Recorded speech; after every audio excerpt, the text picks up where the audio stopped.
نحمده ونصلي على رسوله الكريم اما بعد فاعوذ باللہ من الشیطان الرجیم بسم اللہ الرحمن الرحیم ولا تلبسوا الحق بالباطل وتكتموا الحق وانتم تعلمون صدق اللہ العلی العظیم اللہم صلی علی سیدنا و مولانا محمد وعلی آل سیدنا و مولانا محمد وبارک وسلم۔ حضرات کرام، خطبہ مسنونہ کے بعد سورہ بقرہ کی آیت نمبر 42 تلاوت کی ہے۔ اللہ جل شانہ و عم نوالہ نے علماء بنی اسرائیل کو اس آیت کریمہ میں یہ حکم دیا ہے وَلَا تَلْبِسُوا الْحَقَّ بِالْبَاطِلِ، اے علماء بنی اسرائیل، تم حق کو باطل کے ساتھ خلط ملط نہ کرو، وَتَكْتُمُوا الْحَقَّ، اور حق بات کو چھپاؤ مت، وَأَنْتُمْ تَعْلَمُونَ، حالانکہ تم جانتے ہو کہ حق کیا ہے، یہ بھی تم جانتے ہو کہ حق یہ ہے، اور اس حق کو باطل کے ساتھ تم خلط مل کر دیتے ہو۔ یہ تمہارا دیدہ و دانستہ عمل غلط ہے، اس سے تم باز آ جاؤ۔ اس آیت کریمہ کا پچھلی آیت سے چند طرح کا تعلق ہے۔ ایک تعلق تو یہ ہے کہ پہلے علماء بنی اسرائیل کو خود ایمان لانے کا حکم دیا گیا اور ان کو انکار کرنے سے روکا گیا، اور اب ان کو اور اوروں کو گمراہ کرنے سے منع فرمایا جا رہا ہے۔ یعنی پہلے یہ کہا گیا تھا کہ تم خود منکر نہ بنو، اور اب یہ فرمایا جا رہا ہے کہ اوروں کو تم منکر نہ بناؤ۔ مگر چونکہ اپنا ایمان و کفر دوسروں کو مومن یا کافر بنانے سے پہلے ہوتا ہے، اسی ترتیب سے ان آیتوں کا ذکر ہوا ہے۔ دوسرا تعلق یہ ہے کہ پہلے فرمایا گیا تھا کہ میری آیتوں کے عوض مال نہ لو۔ اس آیت میں اس کا مطلب بتایا کہ مال لے کر تم حق کو چھپاؤ مت، اور حق کو باطل کے ساتھ خلط ملط نہ کرو۔ ولا تلبسوا، تلبسوا یہ لبسن سے بنا ہے، جس کے معنی ہے خلط، یعنی ملاوٹ کرنا، جیسے کہ دودھ میں پانی ملانا، اصلی گھی میں ولایتی گھی کو اس طریقے سے ملا دینا کہ جس سے اصل اور نقل کی پہچان ہی نہ رہے۔ یہودی علماء بھی تورات کی آیتوں یا اس کے معنی میں اپنی طرف سے ایسی زیادتی کر دیتے تھے جس سے اصل اور نقل کی پہچان ہی نہیں رہتی تھی کہ اس میں اصلی آیت کون سی ہے اور نقلی آیت کون سی ہے۔ اللہ جل شانہ و عم نوالہ نے علماء یہود کو اس عمل سے اس آیت کریمہ میں منع فرمایا اور حکم ہوا کہ ولا تلبسوا الحق بالباطل، اے علماء بنی اسرائیل، تم حق کو باطل کے ساتھ خلط ملط نہ کرو۔ الحق بالباطل، حق کہتے ہیں واقعی چیز کو، اور باطل کہتے ہیں غیر واقعی چیز کو۔ یعنی جو چیز واقعی ہے، حقیقت ہے، اس کو تم غیر واقعی غیر حقیقی چیز کے ساتھ ملاؤ مت کہ جس سے لوگوں کو شبہ پیدا ہو جائے اور ایمان لانے میں اور تصدیق کرنے میں ان کو دقت پیش آئے۔ اگر وہ تمہارے اس خلط ملط کرنے کی وجہ سے ایمان سے محروم رہ گئے تو اس کا خمیازہ تمہیں بھی بھگتنا پڑے گا۔ وَتَكْتُمُ الْحَقَّ، یہاں پر لام پوشیدہ ہے، یعنی ولا تکتموا الحق، حق کو چھپاؤ مت۔ قتم کے معنی آتے ہیں چھپانا۔ اللہ جل شانہ و عم نوالہ نے فرمایا کہ وَتَكْتُمُ الْحَقَّ، تم جو ہے وہ حق کو چھپاؤ مت۔ تو خلط کے معنی چھپانے کے ہیں، اور خلط کے معنی میں اور قتم کے معنی میں جو ہے وہ فرق ہے تھوڑا سا۔ خلط کے معنی آتے ہیں واقعی چیز میں غیر واقعی چیز کو ملا کر ظاہر کرنا، اور قتم کے معنی آتے ہیں کسی چیز کو ظاہر ہی نہ کرنا، اس کو چھپا لینا۔ علماء یا تو احکام ظاہر ہی نہیں کرتے تھے، اور اگر ظاہر کرتے تھے تو ملاوٹ کر کے ظاہر کرتے تھے۔ اللہ تبارک و تعالیٰ نے ان دونوں کاموں سے ان کو روکا ہے۔ وَأَنْتُمْ تَعْلَمُونَ، حالانکہ تم جانتے ہو، یعنی یہ تمہارا عمل دید و دانستہ ہے۔ یعنی علماء بنی اسرائیل تم جان بوجھ کر یہ حرکتیں کرتے ہو، نہ کہ بے علمی اور بھول سے۔ اس میں اس جانب اشارہ ہو رہا ہے کہ جان بوجھ کر یہ دونوں کام کفر ہیں، یعنی کتمان حق بھی کفر ہے، اور حق کو باطل کے ساتھ ملا کر ظاہر کرنا یہ بھی کفر ہے۔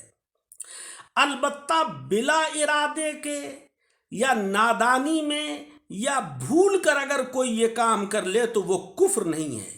جیسے کہ ایک حافظ قرآن عظیم کو غلط پڑھ گیا، یا کسی کاتب نے نادانی سے آیت کو غلط لکھ دیا، یا کسی شخص نے بے علمی سے آیت کا غلط مطلب سمجھ لیا، یا کسی مجتہد سے آیت سے مسئلہ نکالنے میں غلطی ہو گئی، یہ سب اس حکم سے خارج ہیں، کیونکہ ان کا قصد جو ہے، ان کا ارادہ غلطی کرنے کا نہیں تھا، ان سے سہواً یہ غلطی ہوئی ہے۔ اللہ تبارک و تعالیٰ کا شکر ہے کہ قرآن عظیم میں تحریف یا تبدیلی ہو ہی نہیں سکتی۔ قرآن عظیم وہ آفتاب ہے جو چھپایا نہیں جا سکتا۔ اللہ رب العزت نے الفاظ قرآن کی حفاظت کے لیے حفاظ، ادائے الفاظ کی حفاظت کے لیے قراء، احکام قرآن کی حفاظت کے لیے محدثین اور مفسرین اور فقہا پیدا فرمائے۔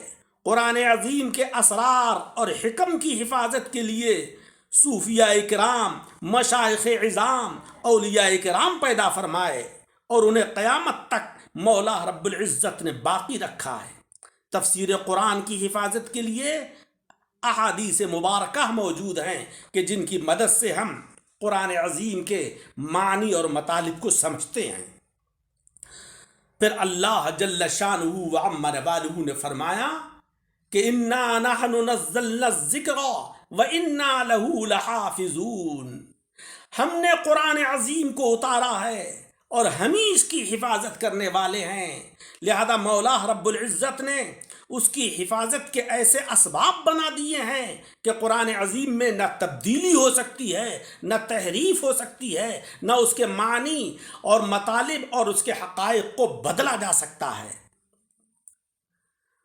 حضرات اکرام، یہودی علماء دو طرح کے تھے، اور دو طریقے سے وہ لوگوں کو ایمان لانے سے روکتے تھے۔ ایک طبقہ تو وہ تھا کہ جو بے خبر لوگوں کا تھا، لا علم لوگوں کا تھا، تو ان کو تو وہ سچی باتیں سناتے ہی نہیں تھے۔ اور دوسرا طبقہ وہ تھا کہ جو باخبر اور ہوشیار لوگوں کا تھا، ان کو وہ شبے میں ڈال دیتے تھے، یا تو کتاب کی آیتوں میں ہی خلط مل کر دیتے تھے، اور اس کے مطالب اور اس کے معنی اس طرح بیان کرتے تھے جس سے کہ وہ شبے میں پڑھ کر حق تک نہیں پہنچ سکتے تھے۔ مثلا جاہلوں سے کہتے تھے کہ ہماری کتابوں میں نبی آخر الزماں کی خبر ہی نہیں دی گئی ہے، لہذا تم ان کے اوپر ایمان مت لاؤ، یہ معاذ اللہ جھوٹی نبوت کا دعویٰ کر رہے ہیں۔ اور وہ لوگ کہ جو جانکار تھے، جن کے علم میں یہ تھا جو جانتے تھے کہ نبی آخر الزماں صلی اللہ علیہ وسلم تشریف لانے والے ہیں، تو ان سے وہ یہ کہتے تھے کہ ہاں یہ تو حق ہے، یہ تو لکھا ہے کہ کتابوں میں کہ آخری وقت میں نبی آخر الزماں صلی اللہ علیہ وسلم تشریف لائیں گے، لیکن یہ جو محمد مصطفیٰ صلی اللہ علیہ وسلم نبوت کے دعوے دار ہیں، ان کے اندر وہ اوصاف جو کتابوں میں لکھے ہوئے ہیں وہ نہیں پائے جا رہے ہیں۔ تو ان کے یہ دو طریقے تھے لوگوں کو گمراہ کرنے کے۔ تو اللہ جل شانہ و عم نوالہ نے ان سے فرمایا کہ تمہارا یہ دونوں طریقے سے عوام کو گمراہ کرنا یہ غلط ہے، اس سے تم باز آ جاؤ، اور تمہیں جو عزت کا اور دولت کا لالچ ہے، جو طمع ہے، تو یہ غیر حقیقی چیز ہے، ناپائیدار چیز ہے۔ دنیا فانی ہے، حقیقی عزت اور حقیقی وقار اور حقیقی قرب جو ہے اللہ تبارک و تعالیٰ کی بارگاہ کا، وہ تم کو جبھی حاصل ہوگا کہ جب تم ایمان لاؤ گے جناب محمد مصطفیٰ صلی اللہ علیہ وسلم پر، جب تم تسلیم کرو گے نبی آخر الزماں صلی اللہ علیہ وسلم کی بتائی ہوئی باتوں کو، ان کی تعلیمات کو، تو تمہیں عزت بھی ملے گی، تمہیں وقار بھی ملے گا، تمہیں دولت بھی ملے گی، تمہیں سب کچھ ملے گا، اللہ کا قرب تم کو حاصل ہوگا۔ لہذا مولا رب العزت نے اسی لیے فرمایا کہ وَلَا تَلْبِسُوا الْحَقَّ بِالْبَاطِلِ وَتَكْتُمُوا الْحَقَّ وَأَنْتُمْ تَعْلَمُونَ۔